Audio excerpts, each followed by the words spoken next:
bahayan talaga yun.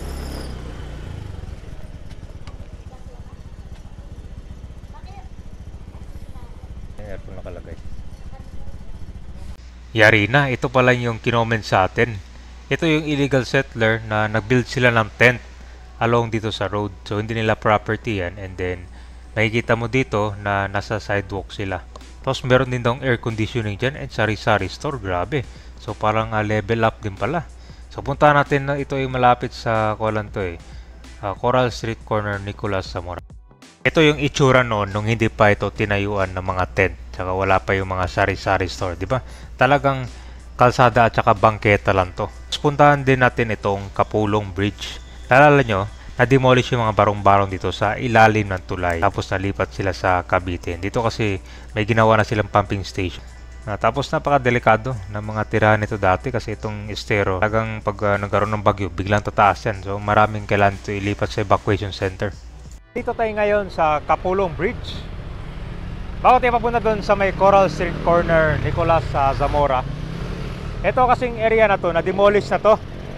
Natanggal yung mga barong-barong dito at nabigyan ng relocation. I think doon sa may Cavite, yung iba na nalipat.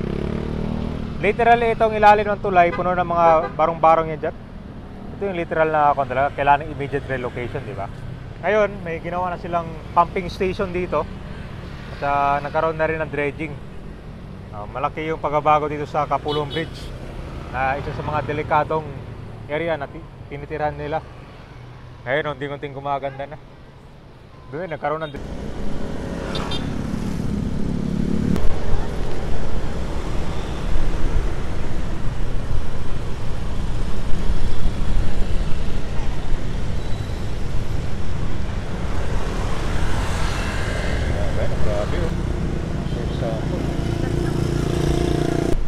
pinasa sa atin to, ginawang bahayan. So kung talaga illegal settlers, sana yun, dito yun sa may Coral Street. Hanapin natin Esguera. Ito malapit sa Ugbo na to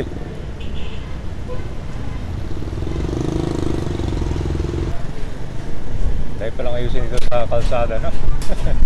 Grabe yun. Ano ba yun? Coral Street to Pero may mga tao sa kalsada na sila naglalakad.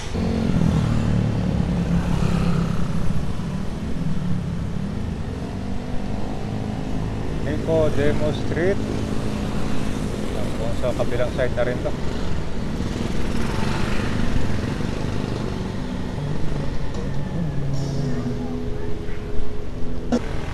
Ito pala yun, no? Hindi pala nito, no? May tindahan to. Grabe ginawa ito sa kalsada.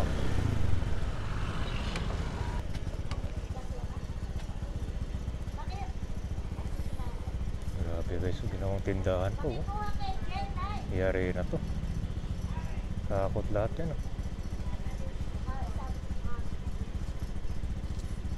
May tindahan pa tapos may aircon pa daw to. Saka yung aircon nakalagay. Hindi pala nito, no?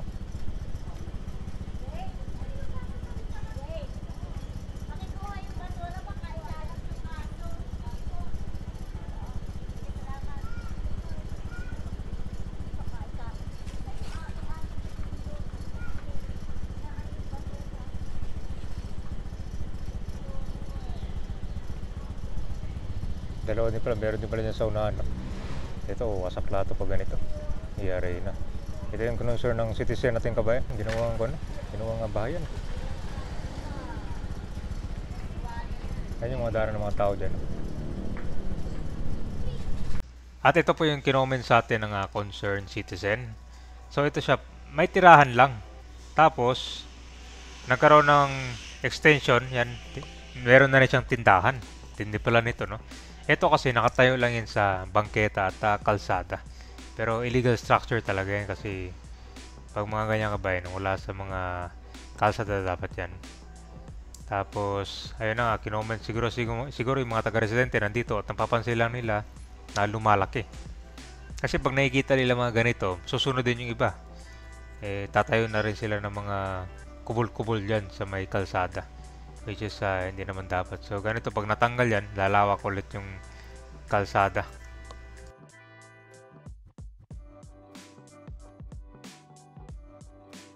Dito sa area ng Nicolas sa Zamora, talagang marami mga kanyan na obstruction. Hindi lang sa mga bangketa, hindi lang sa mga illegal parking, pati mga latag din nila. So alam nyo ba na talaga matinding clearing at saka linis ang gagawin dito. Kahit araw-arawin, kailangan talaga ng disiplina.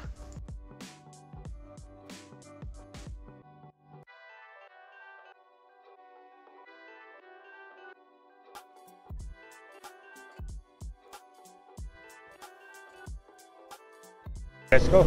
Dito tayo balik dito. So ito yung na-report sa atin. No?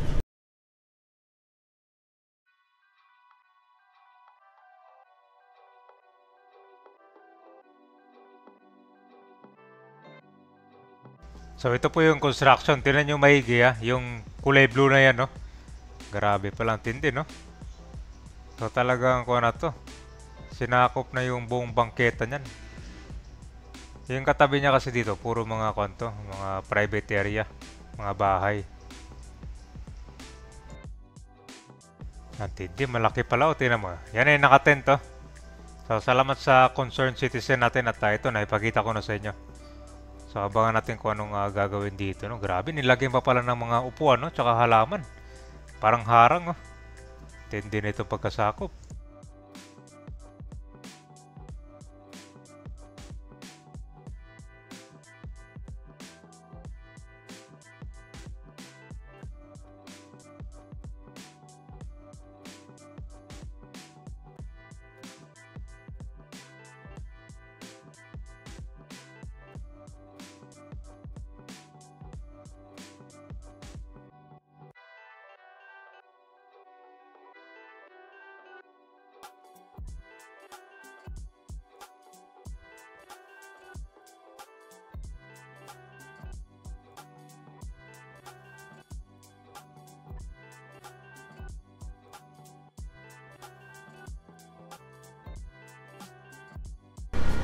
Today sa Nicolas sa Zamora Street. Hanapin ulit.